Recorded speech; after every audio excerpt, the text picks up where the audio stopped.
Hey, this is me from the future. This video was only supposed to be 30 minutes long, but apparently I hate the trucking industry so much, I was able to come up with 2 hours and 40 minutes worth of things to say about it that I hate. So, instead of one long video, we're going to split it into several parts. This is going to be part 1. In this part, we'll talk about why exactly I wanted to be a truck driver in the first place. How much does it cost to become a truck driver versus how much it costs to become a school bus driver? We're going to talk about how truck driving schools train way too many people at once, giving them less time to focus on any one individual, which causes it to take longer for you to complete your training. We're going to talk about how your choice of company to work for is limited because you can only work for the company the school is affiliated with. We're going to talk about things I hate, specifically about the Pennsylvania Skills Test, and then we're going to talk about the training procedure and why I specifically hate the Family Dollar training video. In part 1, you'll see me working on Newark PENN Station. This train station right here is Newark International Airport, a fairly new train station that was built in the early 2000s to make transfer between train and plane easier. It used to be that the only way to get to the airport was to take the train to Newark PENN Station, then transfer to either a taxi or a bus to get the rest of the way to the airport. This train station made it so that you can go straight to the airport from the train. You still have to transfer to a monorail to get the rest of the way to the airport, but that doesn't count. Anyway, I'd also like to point out that I happen to have been really sick when I recorded most of these lines, so please bear with me. I know my voice is going to sound quite weird because of that. I also added subtitles so that you can read along with what I'm saying. I hope you appreciate them because it took a really long time to type them. In real life, AirTrain Newark uses Von Roll and Mark III type monorails, but we don't have any of those in this game. The closest we have is the Disneyland monorail, Mark IV. So I'm going to have to be using that one as a stand-in. I might make the real monorail that this company uses in the future, but making a train takes a really long time and I just don't feel like doing it right now. While I'm working on this replica of Newark PENN Station in Newark, New Jersey, I thought it'd be interesting to talk about every single thing I hate about the trucking industry. But first, I finally fixed the attachment points for the AEM-7 that I'm working on.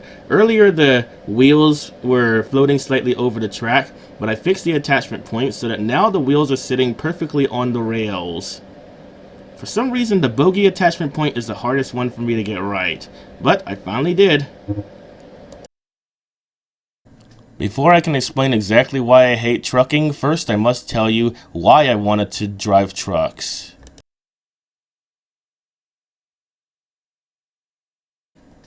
First off, the only job I've ever been able to get other than truck driving is working at a warehouse.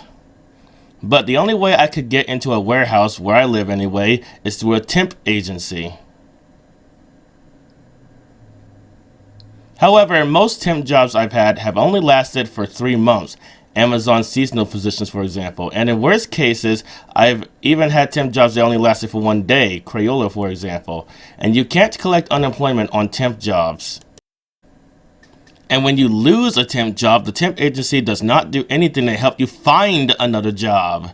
So in most cases, I end up having to go through another temp agency just to find another job. It's just a never-ending cycle of temp job hopping from one temp job to the other.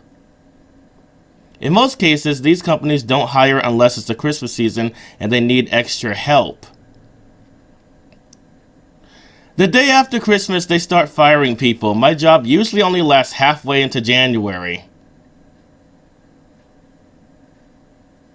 Since warehouses usually don't hire from January to June, I could not find another job for at least another 6 months, every single year. One of my goals in life was to eventually move out of my parents' house and be able to live on my own. But obviously, if I'm spending 6 months of every year unemployed, that's impossible. So it was clear to me that something had to change. I decided I need to change professions. There's nothing for me in warehousing. There's no chance of not falling behind on mortgage payments if you spend 6 months out of every year unemployed. That's how I got interested in the trucking industry. Which brings me to the first thing I hate about the trucking industry. This is something I hate about commercial driving in general. Just getting into the industry costs a small fortune up front. Truck driving school costs $10,000 including interest, and even if you train with the company instead of a school, it costs 2 years of your life. I mean that literally. You have to sign a contract that says, I won't apply for another company even if it's not in trucking for 2 years after I received the training. Or else you may charge me thousands of dollars or even sue me. You can pay for truck driving school with a loan, but I wouldn't recommend this. The way they sell it to you, they make it sound like it's not a big deal. You only have to pay $100 per month. They guarantee you'd make $1,600 per week. This automatically comes out of your paycheck, no hassle guaranteed. You only have to pay this for a year. The company will pay the rest. You'll only be in debt for a year. Only $100 per month for 1 year, provided you don't leave the company in that time. The company pays the rest. The only problem with that is it's total BS. I was supposed to fax the company some information they use to set up the payments to automatically come out of my paycheck. They'd also use this info to determine how much of the tuition to pay on their end. I filed everything correctly and even got a confirmation that they received the information, but when I got home 6 months later, I looked through my mail and found a letter alerting me that the tuition had not been paid. It claimed not even one payment had been sent. The company did not pay their portion of the tuition either. So apparently the $100 a month was not automatically coming out of my paycheck. Someone somewhere didn't do their job and it ruined everything. Now the loan company was coming after me for the total cost of the tuition. It was basically as though I had defaulted on the loan. If you decide to go the truck driving school route, I recommend you take out $10,000 if you happen to have that much cash just lying around and pay it in cash. You can't rely on the system to work properly. It's been years since I've been to truck driving school and I've never been able to pay that back. You also must spend hundreds of dollars on stuff like a sleeping bag, pillow, portable toothbrush, toothpaste, soap, a week of clothing, etc. I already had most of the stuff, but the sleeping bag of $60 and suitcase of $100 were pretty hard to get since I was only making $150 per week and still had to worry about car payments at $215 per month and car insurance at $150 per month and fuel. Some companies will pay you to train with them if it's your first time obtaining a CDL, but in most cases, you won't see a cent until after you finish the training. They'll usually fire you if it takes more than one attempt to pass the test. Schools will let you try multiple times, but you have to pay for every additional attempt. Each test costs $100 per attempt. I had to work a part-time job at night to cover the expenses, but had to be there at 7 o'clock in the morning. This was not easy. This further complicated things because the school is treated like a trucking company. This meant I could only drive for 10 hours per day, but had to log time spent at my job, which counted against my allotted time to drive. What all this means is that the time you spend at work can elongate your training. This delayed my training for 4 months. Since you still need money to pay bills, I can't really offer you any better advice on this matter.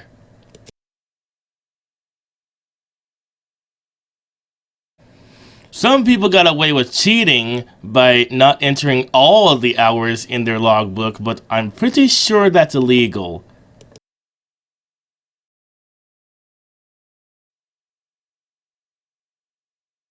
Anyway, right now I'm looking for example photos of Platform B at Newark PENN Station, used primarily for outbound PATH trains. I don't remember if it's an island platform linked with Track 2, used primarily by northbound Amtrak trains, or Track 1, used primarily by northbound New Jersey Transit trains. I haven't been to Newark PENN Station in a while and never rode the PATH trains from there, so I'm not too familiar with the setup. It's looking like there is a platform on both sides of track B, one for track 1 and one for track 2. I guess that means I gotta make 2 island platforms then. You should also bring enough money to pay for 6 months of all your regular expenses. They guarantee truck driving school only lasts for 1 month, but sometimes it can take a lot longer. The reason being that they always accept as many students as apply. What that means is even if the school is way too overcrowded and they don't have enough teachers to focus on all the students, they'll still accept them. Using the school I went to as an example, there were so many students that in a 10-hour period, you'd only get 1 try to practice parallel parking the truck. If you failed that 1 try, you'd have to pass the controls over to the next student and likely wouldn't get another attempt for the rest of the day. This of course severely prolonged the training since you were only getting a few minutes of training in per day. By the way, what I'm doing right now is placing a train on the track to act as a ruler to help me figure out how far the platform has to be from the track and how high it has to be. This saves me time on trial and error. It took me 4 tries to pass the skills test, but I passed the inspection test on my first attempt, and the driving test as well. I would actually recommend that you bring enough money to pay for 10 attempts of all 3 tests just in case, because you never know. Sometimes, even if you think you know everything, you could just fail because of a technicality or because you made 1 mistake during the test, which happened to me a couple of times. Quick heads up, we're going to be comparing bus driving to truck driving a few times. Because I happen to be a school bus driver presently and happen to have some experience with the training process therein. So how much does it cost to become a school bus driver? The short answer is it's a lot cheaper. The long answer? The school bus company covers the entire cost of training at no cost to you provided you stay for at least 1 school year. You only owe them if you decide not to stay for at least 1 school year. I didn't pay a cent because I decided to stay. In fact, the only money I had to pay out of pocket was for the fuel to get there. By the way, I'm currently laying down the platform for Track 2. Track 2 is mainly used by northbound Amtrak trains, but northbound New Jersey Transit trains also occasionally use it. Track H, the elevated track, is used by inbound PATH trains. Inbound means that it's the last stop and all passengers must exit. That PATH train is currently sitting on Track B. It is used for outbound PATH trains. Outbound means that it is the first stop on the line. When facing north, Track 1 is to the right of Track B. And to the right of Track 1 is a siding platform called Track A.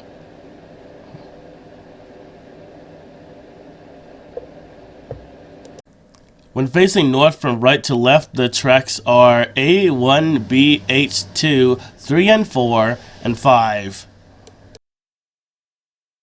Track A is primarily used by northbound New Jersey Transit trains on the Raritan Valley line. Other northbound New Jersey Transit trains also occasionally use Track A, especially if the other tracks are being occupied by an Amtrak train. Track 1 is primarily used by northbound New Jersey Transit trains that are bound for Hoboken and New York, but Amtrak also occasionally uses Track 1. Track 2 is primarily used by northbound Amtrak trains, but is also occasionally used by New Jersey Transit on northbound trains as well. Track 3 is used for southbound Amtrak trains. However, as you may have guessed, New Jersey Transit also uses Track 3 for southbound trains.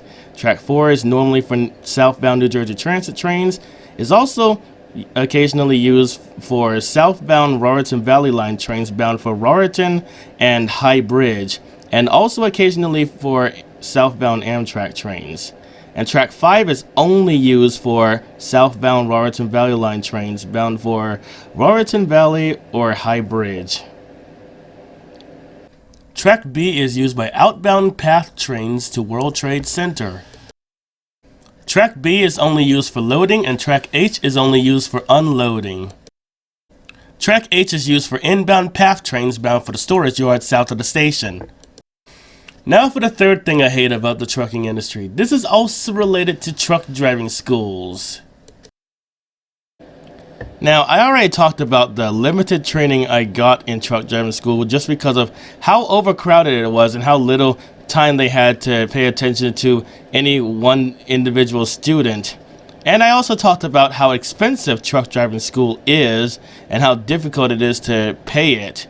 But there are other things I hate about truck driving school, and one of those is affiliations with specific companies. You see, truck driving schools are set up so that you have to work with the companies that the school is associated with. Otherwise, it won't count as you graduating. For example, if the school is affiliated with Werner Enterprises and you decide to work for NFI instead, it won't count as you graduating. So if you try to apply to a different company, you'd probably have to put down that you never graduated. That would probably make it harder for you to get another job in the future if you were to leave NFI. I don't really know for sure. Another thing I don't like about truck driving schools is, and this is the same problem I have with temp agencies, they don't offer you any help if you end up losing your first job. They did give me a pamphlet that basically said, try calling this number if you lost your first job. So I tried calling that number and they just said I didn't qualify for any services they were offering. So it was pretty much pointless for me. It did not provide any help at all. And I was never able to get another job again as a truck driver. But we'll get to that later as I talk about job hunting as a truck driver who has been fired, which is another thing I loathe with a fiery passion. We'll discuss this later. Getting back to the company affiliation, I wouldn't necessarily say this is something I hate, it's just a major inconvenience. But I do understand why it would make sense to do this from a business standpoint. Obviously, if you're making a big investment training someone, you wouldn't want them to just leave and go somewhere else. I understand why it's done this way, I just hate that they do it.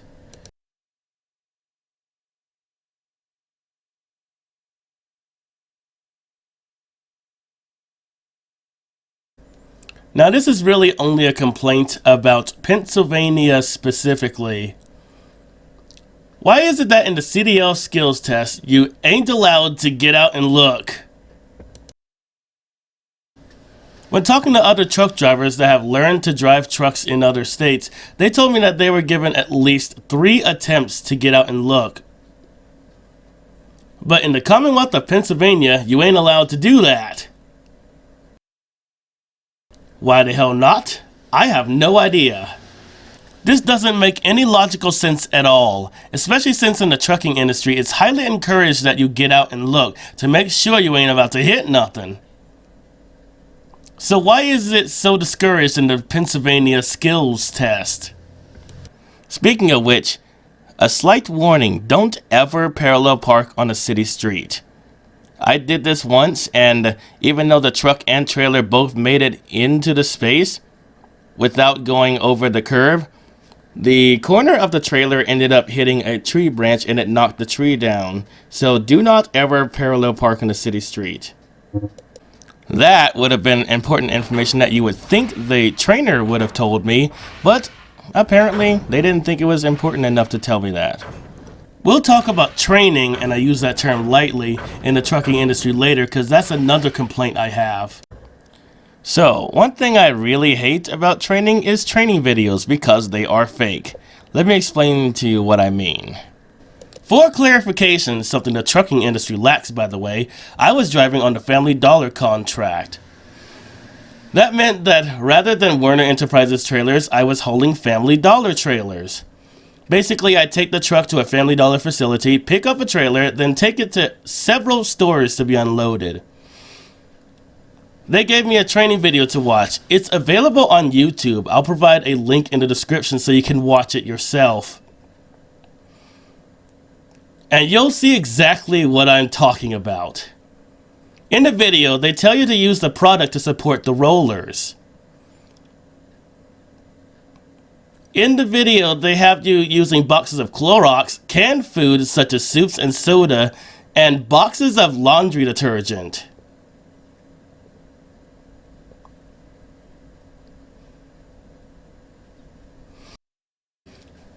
But then you end up doing that in real life, and the manager gets mad at you for using the product to support the rollers. Then they call you an idiot for doing exactly what the training video told you to do. I ain't making this stuff up. In the video, you can clearly see the rollers supported by products. Later on, I discussed this with another driver who had been doing this for longer, and he said you were supposed to use the plastic totes in the back to do that. But why didn't anyone tell me this, and why didn't they mention it in the training video? If I was in fact supposed to use the plastic totes and only them to support the rollers, then someone should have told me that. And since this was literally my first delivery, I didn't even know to expect these totes in every load. You couldn't see them from the back of the trailer. My first time seeing these plastic totes was, well, the first time I unloaded them. Obviously, I would have favored the plastic totes if I knew they were there, them being stronger than a cardboard box after all.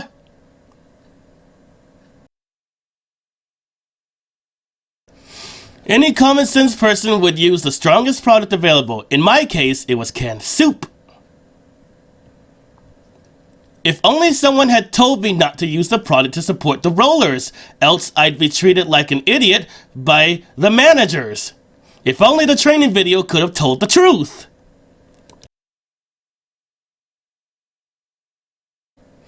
In the video, you can clearly see him using the product to support the rollers, yet somehow it's only stupid and idiotic when I do it. Go figure.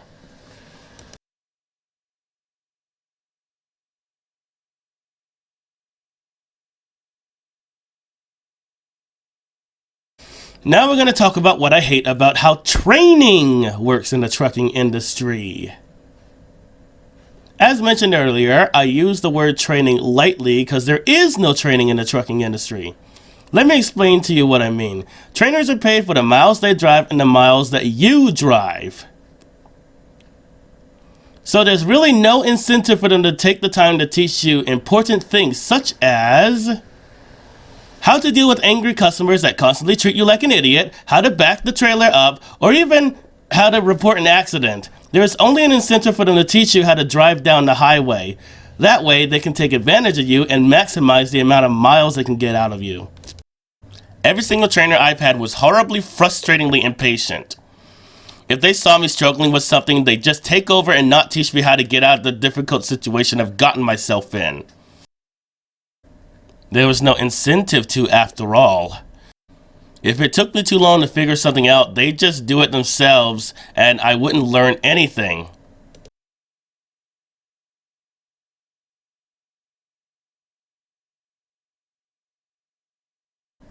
Now let's compare that to training to become a school bus driver. School bus driver trainers are paid by the hour, so there's no incentive for them to take advantage of you like trainers in the trucking industry do.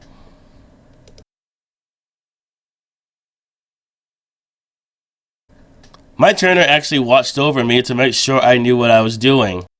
If they saw I was struggling with something, they'd actually show me how to do it. But trainers in the trucking industry don't care because that's not what they're getting paid for. Some of my trainers didn't even care enough to do a pre-trip. They literally told me to sit in the truck for 15 minutes and mark that I was doing a pre-trip, which I'm pretty sure is against the law. That's just to give you an example of how much in a rush my trainers were. Too much to follow the law. I literally had to insist that I would not drive without doing a pre-trip. They tried really hard to convince me it was fine. If you drive the truck enough times, you'll know something's wrong, they'd say. The trainers didn't pre-trip either. They did the same thing they tried to convince me to do.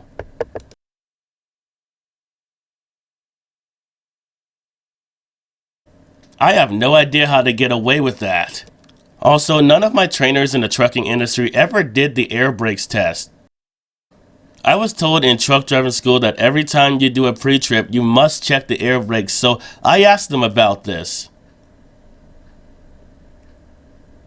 Also, at the school bus company that I work at, we also check the brakes every morning. But my trainer in the trucking industry that I asked about this said, you only have to check the air brakes if you're losing air. But shouldn't you inspect the brakes before it gets to that point? In fact, I don't believe I've ever seen a truck driver do the air brakes test,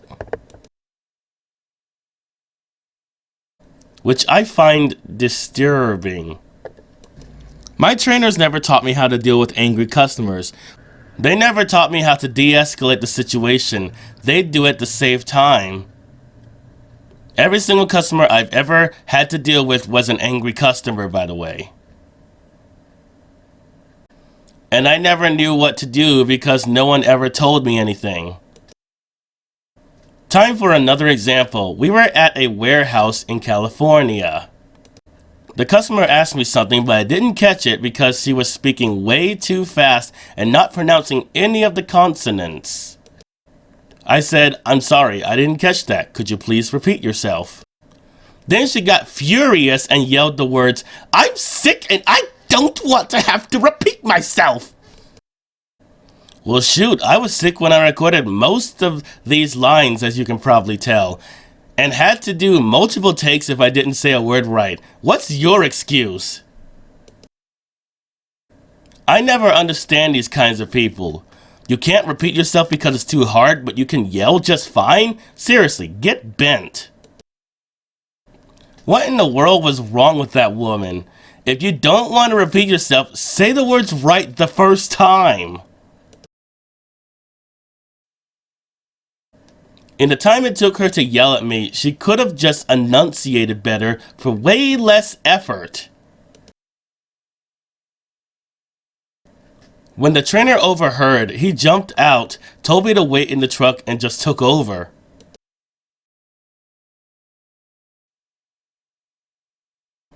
I've actually caught the trainer trying to talk the company out of routing us somewhere difficult. He couldn't even be bothered to teach me how to drive in snow.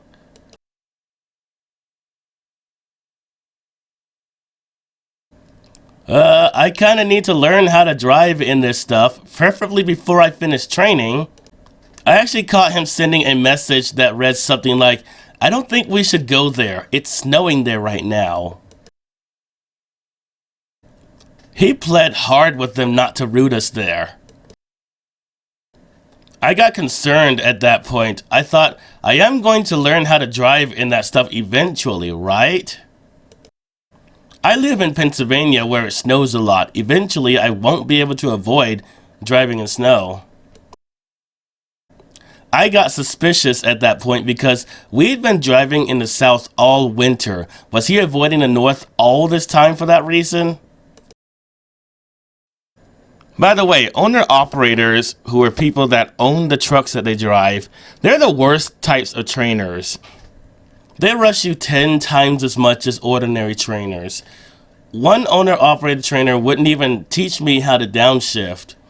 He got mad at me because when downshifting, you need to rev the engine to between 1300 and 1500 RPM. So he said, stop wasting all my fuel, just put it in neutral. We were in slow traffic, so there was a lot of downshifting going on. This caused my downshifting to suffer greatly because I was losing practice. When I got to another trainer, he said, I'm gonna be frank, your downshifting sucks. To which I said, that's what happens when your trainer won't let you downshift. Just put it in neutral, he says. His response was, well, you shouldn't put it in neutral because then you're not in control. I said, that's what I told him. Never train with an owner-operator. What's funny is the companies are aware of this problem but don't care. They often joke about it saying, yeah, owner-operators are the worst. We've barely even begun to cover all the problems with the trainer sleeping in the sleeping compartment while you drive. You could be making all kinds of mistakes. You could be forming multiple bad habits, but the trainer won't be there to correct you.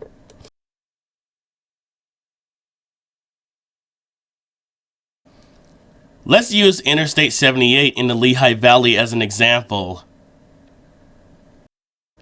A lot of truck drivers on that highway have a habit of tailgating, speeding, and sudden lane changes. It wouldn't surprise me if these drivers picked up these bad habits while learning how to drive, but their trainers never corrected them, for they were in their sleeping compartments the whole time. By the way, this is an older replica I made of Newark PENN Station. I'm updating it to correct the track's height above sea level and to fix the curve in the station so it's more to scale.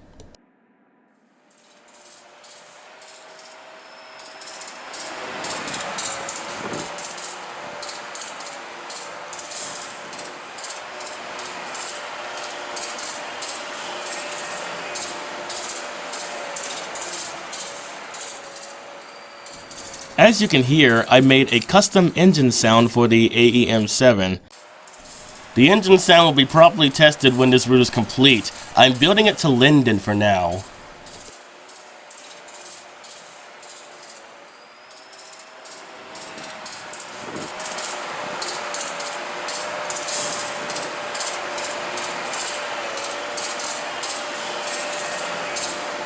This part of the platform, despite having a station roof, is closed to the public.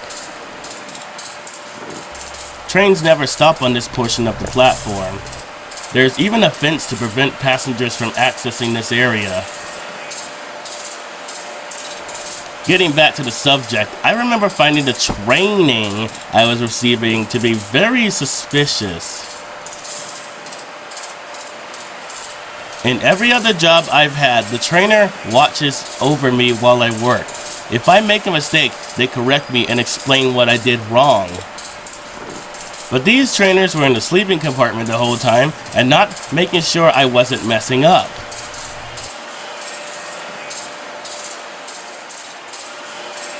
They also weren't available to help me if I did mess up. Trucking might be the only industry where the trainer sleeps while you work. I don't think there's any other profession that's like that. People compare trucks to trains a lot because they use a lot of the same technology, but I don't think trainers in the railroad industry sleep while training somebody.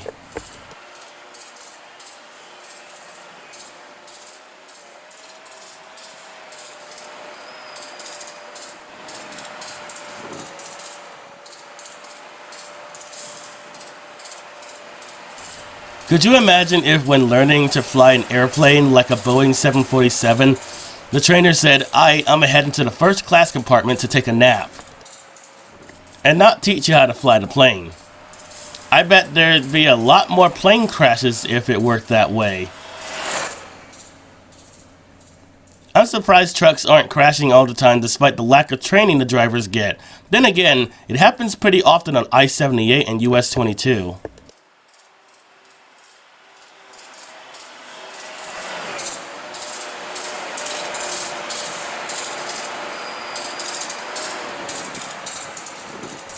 The walls that support the station roof are hovering slightly above the ground, so I'm adding this wall extension to hide that fact.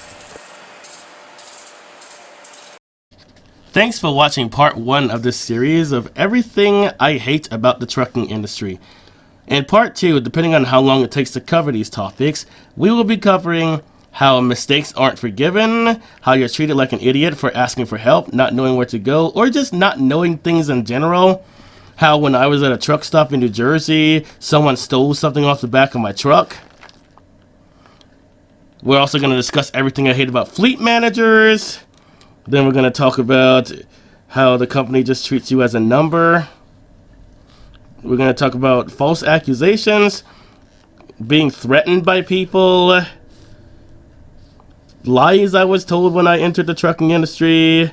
We're going to talk about the turnover rate, dealing with DOT and police, dealing with stress, and home time. And if we have time, we'll even talk about how much I loathe job hunting in the trucking industry.